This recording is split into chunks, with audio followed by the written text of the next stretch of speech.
Welcome to the Cricket Podcast.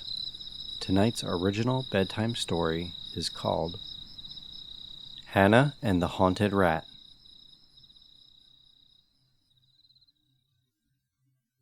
Once upon a time, there was a little girl named Hannah. Her family had just moved to a new house on a street with a cul-de-sac at the end. One day, she decided to take her dog for a walk to check out the neighborhood. As she walked down toward the end of the street, she noticed a house that was unlike all of the others. It sat up high on a hill, towering over the cul-de-sac. Its old purple paint was dingy and peeling. The weeds in the yard were tall. Some of the windows were even cracked and broken. It looked like no one had lived there in many years. As she passed by the house, her dog began to make a low, rumbling growl. Hannah stopped and listened. The dog was staring intently at the mailbox in front of the strange house.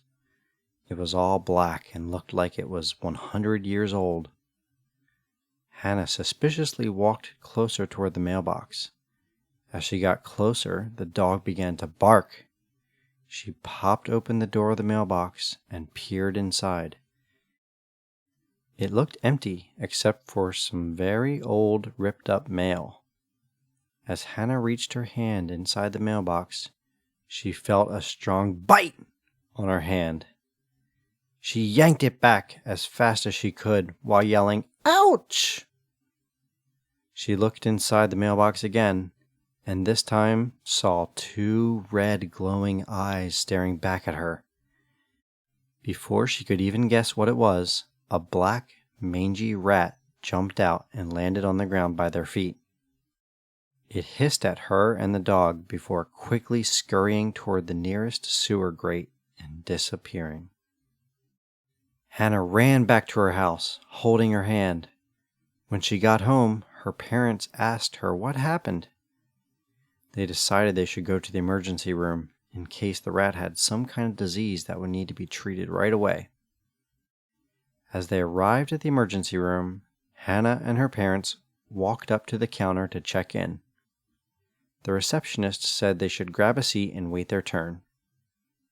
But when another receptionist saw how bad her hand looked, she immediately said, "Oh no, she needs to be seen right now," and directed Hannah and her family to a private office. By the time the doctor came into the room, Hannah's hand was turning purple around the bite marks. The doctor took one look at her and said, "Oh no, this looks serious. Tell me what happened." As Hannah was telling the doctor all about what happened with the rat and the mailbox, the doctor's eyes were growing wider and wider with a look of uneasiness on his face. He then asked, "Tell me, did you happen to see what color the rat's eyes were?" "Red," she answered. "Oh no, I can't believe it's happened again," the doctor remarked in disbelief. Hannah's parents were very confused and a little worried. They asked what he meant by again. The doctor told them how he's had several cases exactly like this one in the last week. "It'll just be easier to show you," he said. The doctor walked them all down a long hallway with double doors at the end. As they went through the doors, there was an enormous room with gray walls. A long metal stairway led them down to the gray floor. At the far end of the room, Hannah noticed a huge curtain, almost as large as the entire wall behind it. It was covering something. The doctor explained to them how every case he's seen this week involving a bite from a rat with red glowing eyes has always resulted in the same outcome. As the doctor pulled back the curtain at the far end of the room, he said, "They all turn into rats! And not just regular-sized rats. They're still the same size as people, but they've grown fur, tails, claws, and even whiskers." Hannah's mother fainted at the sight. Behind the curtain was a huge rat cage, constructed for people-sized rats. It had tubes to run through, large wood shavings to dig in, even a giant wheel to run on.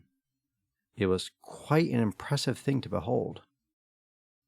Inside the cage were 5 other rat people, tunneling, burrowing, running on the wheel, and even some curled up together for a rat nap. They checked Hannah into a room in the hospital where they would take good care of her during her inevitable transformation. The doctor assured her and her parents that a special team of rodent scientists had flown in from all over the world to study the disease and to try to find a cure as quickly as possible. Well, as the days went by, Hannah began to change. First, her skin began to grow thick, dark hair until it was covering all of her body. Then whiskers began to sprout on her cheeks. Her fingernails became longer and pointier like claws. And finally, after a week of being in the hospital, she had grown a full-sized rat tail. The doctor had Hannah moved to the giant rat cage so that she could get exercise and play the way a normal rat person should. Her family visited her every day. They even brought bags of carrots to feed her treats through the holes in the cage. They all had hope that soon the scientists would find a cure. Elsewhere in the city, a man was working in the sewers, fixing a broken pipe that was leaking under the street. He was up on a ladder when suddenly he heard a noise of soft splashing coming from beneath him. Before he could turn around and look, he felt a bite on his butt. He yelped out in pain and swung down the wrench he was holding, hitting the thing off his butt. He climbed down the ladder to inspect it and saw that it was laying still on its side on the floor of the sewer. As he got closer, he could see that it was a very strange-looking rat. This was coming from someone who comes across rats every day in the sewer. That's when he noticed its red glowing eyes through the slits of its eyelids. He had a feeling this rat was very important, so while it was still stunned, he grabbed it by the tail and threw it into a small cage. The sewer worker immediately drove to the nearest animal control center. The people there had already been alerted by the team of scientists to keep an eye out for such a rat with red glowing eyes. Once the scientists were able to do research on the rat, they discovered that it contained a very unique strand of venom in its mouth. They used this to create an antivenom and immediately began delivering it to the hospital. It was finally Hannah's turn to receive the cure, so they transferred her back to a hospital bed and administered it right away. Within a few hours, her tail started to shrink. Then her hands returned to normal. Soon after, her fur fell out and you could see her skin again. The last thing remaining were her whiskers. After a few days, they began to fall out one by one. All of them, except one single whisker, fell out. After she went back home, her parents tried to get her to trim the last whisker, but she thought it was cool, so she kept it. Maybe she would pluck it eventually, but for now, it gave her a nice prop for scary stories to tell around the campfire that summer. The end.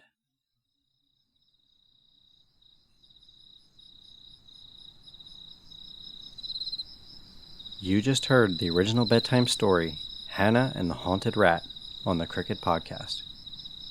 To hear more stories like this, please subscribe at thecricketpodcast.com. Thank you for listening, and sweet dreams.